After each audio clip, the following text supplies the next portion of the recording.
4 बोतल वोट का काम मेरा रोज का ने भारत का भविष्य तबाह कर रखा है। हम ना एक ऐसे समाज में जीते हैं जहां लड़कों से बात करता देख जो भाई हड़काते हैं, लड़कों से बात करता देख जो भाई हड़काते हैं, वही भाई अपनी गर्लफ्रेंड के किस्से घर में हंस हंस कर सुनाते हैं। और मैं बता दूं, महिला सुरक्षा के मामले में हम आज भी चौथे नंबर पर आते हैं। हम ना एक ऐसे समाज में जीते हैं जहां पत्थर की मूरत को लगते हैं 56 भोग और भूखे नंगे तड़पते सो जाते हैं लोग, भूखे नंगे तड़पते सो जाते हैं लोग। मजदूर को मजदूर समझिए, मजबूर नहीं। गरीब को काम दीजिए, दान नहीं। और अगर दान देने के इच्छुक हैं तो जीते जी रक्तदान दीजिए और मरने के बाद अंग दान देकर किसी मरते हुए को जीवन दान दीजिए। यही सच्ची देशभक्ति और यही सच्चा राष्ट्र प्रेम है। ना सरकार मेरी है, ना रब मेरा है, ना सरकार मेरी है, ना रब मेरा है, और ना ही ये बड़ा सा नाम मेरा है। बस इतनी सी बात का गुरूर है मुझे कि मैं भारत की हूं और ये भारत मेरा है और ये भारत मेरा है। परंतु एक वैचारिक बीमारी हमारे समाज में मुझे नजर आती है। कहा जाता है हम दुनिया के सबसे बड़े लोकतंत्र हैं, जहां हिंदू पैदा होते हैं, मुस्लिम, सिख और ईसाई भी पैदा होते हैं, लेकिन बदकिस्मती है अब इंसान पैदा नहीं होते। और मेरे विचारों में ना हिंदू की जरूरत है, ना मुसलमान की जरूरत है। राष्ट्र निर्माण के लिए केवल अच्छे इंसान की जरूरत है, केवल अच्छे इंसान की जरूरत है। जरा सोच कर देखिए, ये पेड़ पौधे और शाखाएं भी परेशान हो जाएं अगर परिंदे भी हिंदू और मुसलमान हो जाएं। एक शैक्षणिक बीमारी भी हमारे समाज में मुझे नजर आती है और बड़े ही आश्चर्य की बात है, जिस देश ने पूरी दुनिया को तक्षशिला और नालंदा देकर के विश्वविद्यालय शिक्षा की बुनियाद रखी, आज विश्व के 100 सर्वश्रेष्ठ विश्वविद्यालयों में हमारा एक भी विश्वविद्यालय खड़ा नहीं हो पाता। जहां एक और हमारे पास IIT, IIM और NIT जैसे शिक्षण संस्थान हैं, तो वहीं दूसरी ओर इस देश के गरीबों को बेरोजगारी की जमात में खड़ा करने के लिए उनके हाथ में सर्व शिक्षा अभियान का झुंझुना पकड़ा दिया जाता है। और मैं बता दूं, इस शैक्षणिक बीमारी का केवल एक कारण वो ये कि हमारे देश की शिक्षा नीति केवल 2 तरह के लोगों के लिए बनती है। पहले वो जो विद्वान हैं और दूसरे वो जो धनवान हैं।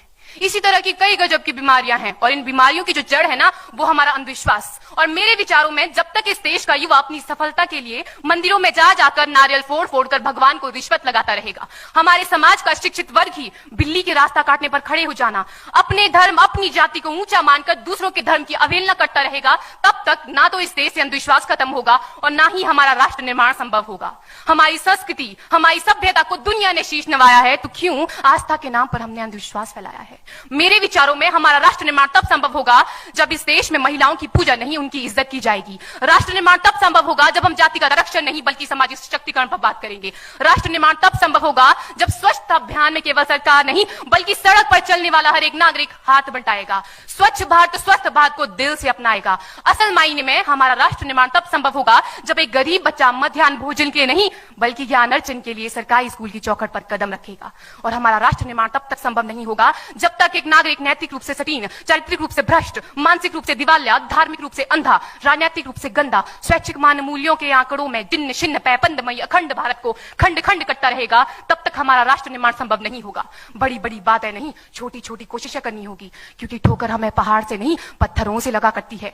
I being an Indian, I being a student, I being a symbol daughter of this motherland feel proud to be an Indian। और मैं सैल्यूट करना चाहूंगी सरहद पर दिन रात हमारी रक्षा के लिए खड़े हर उस जवान को, इस देश की पुलिस, प्रशासन और किसान को, और इस देश के हर उस व्यक्ति को जो अपना काम पूरी ईमानदारी, पूरी मेहनत और पूरी लगन से करते हैं, जिनके बिना राष्ट्र निर्माण की कल्पना करना भी असंभव सा लगता है। और आज इस मंच पर पूरी जिम्मेदारी के साथ मैं भारत की बेटी ये कहती हूं कि हमारा राष्ट्र निर्माण तब संभव होगा जब हम सभी, मैं, आप, हम सब मिलकर प्रयास करेंगे, क्योंकि हमारे देश की जिम्मेदारी नहीं है हमें आगे ले जाने की, हमारी जिम्मेदारी है अपने देश को आगे ले जाने की, अपने राष्ट्र को आगे ले जाने की, अपने वतन को आगे ले जाने की। शाली है कि हमने स्वतंत्र भारत में जन्म लिया।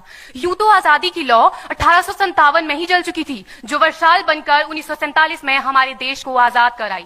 प्राचीन, मध्यकालीन और वर्तमान भारत के उदाहरणों से स्पष्ट करना चाहूंगी कि जब हम फिरंगियों के फेरे में फंस गए थे, तो रंग दे बसंती चोला की एक आवाज पर टोलों के टोले उमड़ आते थे और उनके वंदे मातरम के नारों से खून में आने वाला 5-5 डिग्री का तूफान अंग्रेजी शासकों की जड़ों में तूफान ला देता था। लोग मर जाते थे, मिट जाते थे, फांसी चढ़ जाते थे, तो वो भी अपनी देशभक्ति साबित कर रहे होते थे, क्योंकि ये उस दौर की देशभक्ति की कसौटी थी।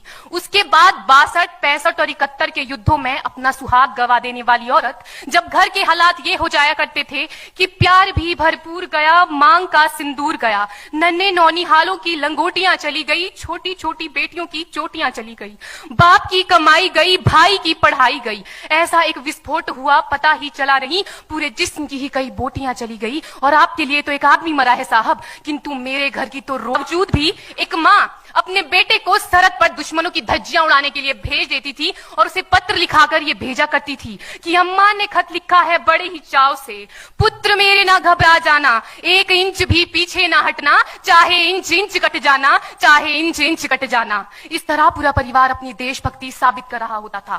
तब देश बलिदान मांगता था, तब देश लड़ जाने को कहता था, तब देश मर जाने को, मिट जाने को, फांसी चढ़ जाने को कहता था। किंतु आज देश लड़ जाने को नहीं कहता, आज देश मर जाने को, मिट जाने को, फांसी चढ़ जाने को नहीं कहता, बल्कि मेरे विचारों में यदि कोई व्यक्ति अपना काम पूरी ईमानदारी, पूरी मेहनत और पूरी लगन से करे ना, तो वही सबसे बड़ा देशभक्त है। मैं नहीं मानती कि फेसबुक और व्हाट्सएप की डीपी को 3 रंग में रंगना ही देशभक्ति है। और यदि आप कहेंगे कि साल में 2 बार हाथ में तिरंगा ले लेना देशभक्ति है, तो मैं पूछना चाहूंगी कि फुटपाथ में रहने वाला वो बच्चा ट्रैफिक की छांव में नंगे पांव में जब तिरंगा बेच रहा होता है, तो क्या इसे आप उसकी देशभक्ति कहेंगे? ये उसकी देशभक्ति नहीं, उसके पेट के भूख की शक्ति है जो उसे ऐसा करने पर मजबूर करती है। क्योंकि ना मस्जिद को जानते हैं, ना शिवालों को जानते हैं, ना मस्जिद को जानते हैं, ना शिवालों को जानते हैं। जो पेट के भूखे होते हैं ना, वो सिर्फ भोजन के निवालों को जानते हैं, वो सिर्फ भोजन के निवालों को जानते हैं। अपने परिवार, अपने समाज, अपने देश के लिए समर्पण का भाव है देशभक्ति। और हर देशद्रोही के जीवन में आने वाला तूफान है हमारी सच्ची देशभक्ति, ताकि हर देशद्रोही ये समझ सके कि अगर तू परिंदा है तो ये आसमान तेरा है, अगर तू दरिंदा है तो ये शमशान तेरा है। भाईचारे से रहना है तो रह इस जमीन पर, वरना ये कब्र भी तेरी है और यही कब्रिस्तान तेरा है, और यही कब्रिस्तान तेरा है। लेकिन एक देशद्रोही से ज्यादा देशभक्ति तब आहत होती है जब एक बेटा अपने बूढ़े माँ बाप को वृद्धाश्रम की चौखट पर छोड़ आता है। करा उठती है वो देशभक्ति जब मुसीबत में फंसे लोगों की जान बचाने से ज्यादा हम सेल्फी लेकर अपने लाइक बढ़ाने में लगे रहते हैं। आज के इस दौर में वो युवा जिनके ऊपर जिम्मेदारी थी अपने देश, अपने समाज, अपने राष्ट्र की आशाओं को बांधे रखनी। था हिंदुस्तान महान था, महान है, महान रहेगा। मेरा हिंदुस्तान महान था, महान है, महान रहेगा। होगा हौसला सबके दिलों में बुलंद तो एक दिन पाकिस्तान भी जय हिंद कहेगा। पाकिस्तान ही क्यों, सारा जहान जय हिंद कहेगा। क्योंकि सारे जहां से अच्छा हिंदुस्तान हमारा, सारे जहां से अच्छा हिंदुस्तान हमारा। हम बुलबुलें हैं इसकी, ये गुलिस्तान हमारा, ये गुलिस्तान हमारा। जय हिंद, वंदे मातरम।